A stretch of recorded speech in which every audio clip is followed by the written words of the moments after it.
अगर कहूँ तो उनको लग जाएगा मिर्ची।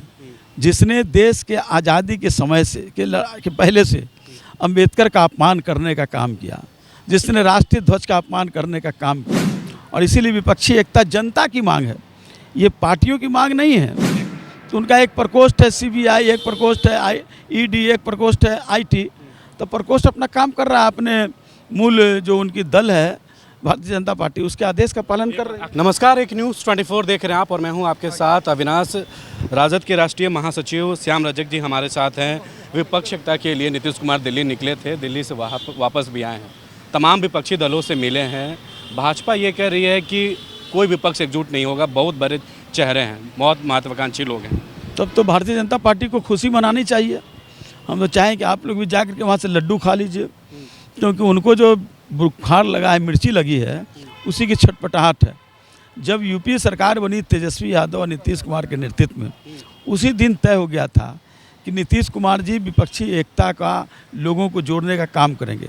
तेजस्वी यादव जी, लालू यादव जी उसमें सहयोगी करेंगे। और उसके बाद नीतीश कुमार जी भी गए थे, लालू यादव और नीतीश कुमार जी जा कर के सोनिया गांधी से मिले थे और अन्य विपक्षी नेताओं से मिले थे। तेजस्वी जी भी गए थे और चंद्रशेखर राव से मिले थे और कई लोगों से, स्टालिन से, सबसे मिले थे। तो वो विपक्षी एकता की प्रक्रिया काफ़ी दिनों से चल रही है।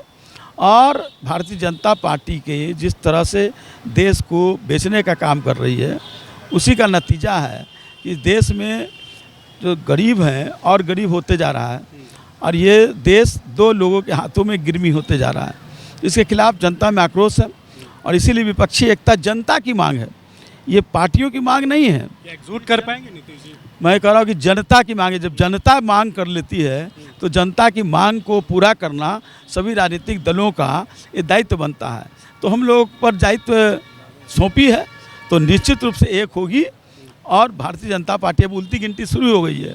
आम आदमी पार्टी के जो नेता हैं अरविंद केजरीवाल को अब सीबीआई के द्वारा समन भेजा गया है। ये सब काम तो अब जो उनके प्रकोष्ठ हैं, भारतीय जनता पार्टी अपने अपने काम कर रहे हैं। तो उनका एक प्रकोष्ठ है सीबीआई, एक प्रकोष्ठ है ईडी, एक प्रकोष्ठ है आईटी। तो प्रकोष्ठ अपना काम कर रहा है, अपने मूल जो उनकी दल है भारतीय जनता पार्टी, उसके आदेश का पालन कर रहे हैं। आखिरी सवाल है, राज्यसभा सांसद सुशील मोदी कह रहे हैं कि राजद उसी कांग्रेस के साथ है जो अंबेडकर का अपमान करते हैं। आज उसी के साथ मैं अगर कहूँ तो उनको लग जाएगा मिर्ची। जिसने देश के आज़ादी के समय से के पहले से अंबेडकर का अपमान करने का काम किया, जिसने राष्ट्रीय ध्वज का अपमान करने का काम किया, जिसने देश के शहीदों को कायर करने का काम किया, ऐसे लोगों से इस तरह की भाषा शोभा नहीं देती है।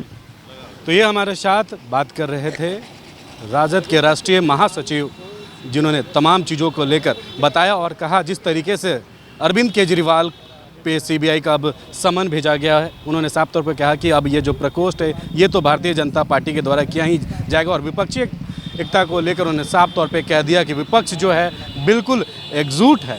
और जिस तरीके से सुशील मोदी ने बयान दिया है, उन तमाम चीज़ों को लेकर श्याम रजक ने काफ़ी हमलावर तरीके से पूरी बात भी कही और बेबाकी से अपने बातों को भी रखा। इस खबर में फिलहाल इतना ही। कैमरा पर्सन शशि के साथ मैं अविनाश, एक न्यूज़ 24 पटना।